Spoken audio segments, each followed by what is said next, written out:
नमस्कार। Civil services TV में आपका स्वागत है।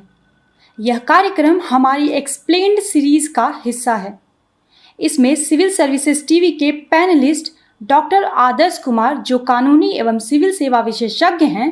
हेलो फ्रेंड्स, इस वीडियो में हम लोग वैश्विक शासन से अच्छे शासन पर एक चर्चा करने जा रहे हैं।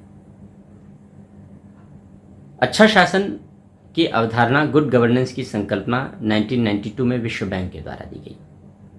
जो शासन अच्छा है वो अच्छा शासन है, यानी बुराइयों से रहित है, गुणवत्ता प्रधान है, वह अच्छा शासन कहलाता है।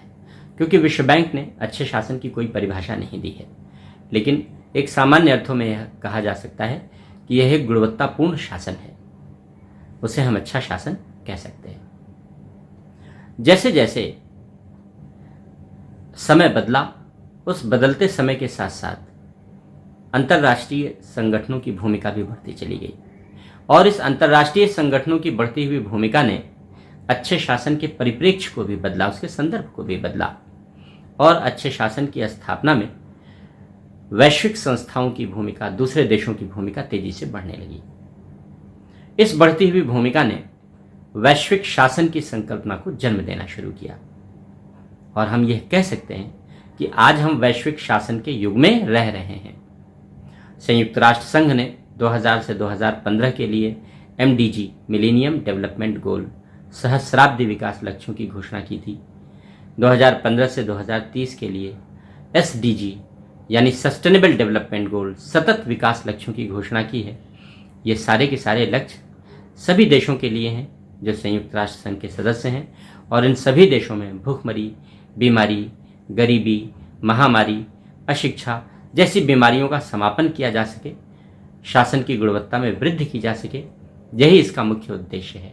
और इतना ही नहीं, जितनी भी अन्य वैश्विक संस्थाएं हैं वे शासन की गुणवत्ता के संवर्धन में देशों की सहायता करती हैं। जैसे विश्व बैंक दीर्घकालीन ऋण देता है, जिससे सभी देश अपनी विकास परियोजनाओं को आसानी से पूरा कर सकते हैं।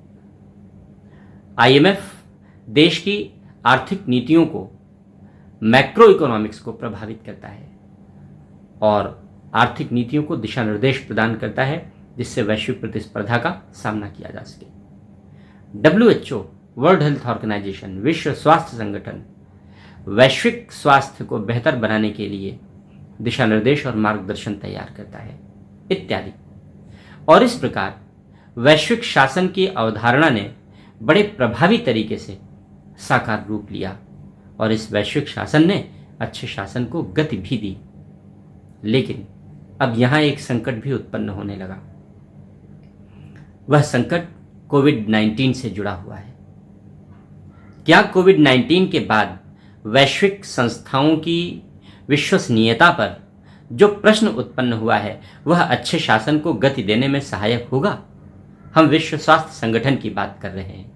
आप सब जानते हैं कि कोविड-19 की समस्या से निपटने में विश्व स्वास्थ्य संगठन पर, WHO पर पक्षपात के आरोप लग रहे हैं, और WHO पर यह आरोप लगाया जा रहा है कि वह चीन की कमजोरियों को, चीन की गलतियों को छिपाने का प्रयत्न कर रहा है, क्योंकि कोविड-19 की समस्या चीन के द्वारा कृत्रिम तरीके से उत्पन्न की गई समस्या है, जिसके विषय में चीन ने समय रहते विभिन्न देशों को, वैश्विक संस्थाओं को आगाह नहीं किया, और WHO ने चीन की इस कारगुजारी को छिपाने का चीन का पूरी तरीके से साथ दिया। स्वाभाविक सी बात है कि अगर WHO ने इस प्रकार की भूमिका चीन के साथ मिलकर निभाई है तो यह दोषपूर्ण भूमिका है, यह पक्षपातपूर्ण भूमिका है।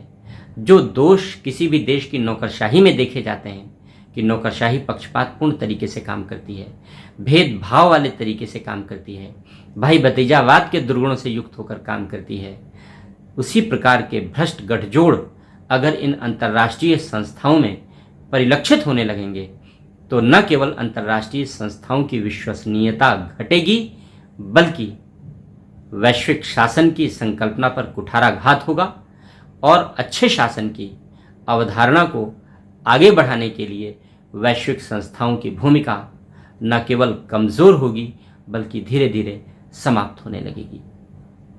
इसलिए यह आवश्यक है कि वैश्विक संस्थाओं को अपनी गरिमा, अपनी प्रतिष्ठा का ख्याल रखना होगा, ध्यान रखना होगा और निष्पक्ष तरीके से समूचे विश्व के उत्थान के लिए, समूचे विश्व के कल्याण के लिए प्रभावी तरीके से चिंतन करना होगा और कार्य करना होगा।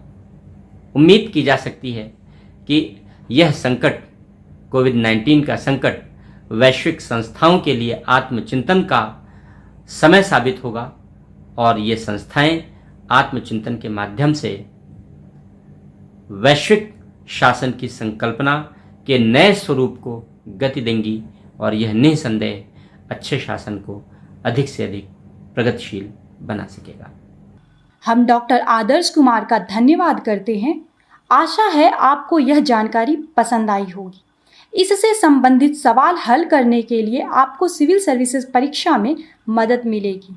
इस विषय से संबंधित कुछ प्रश्न नीचे डिस्क्रिप्शन में दिए गए हैं।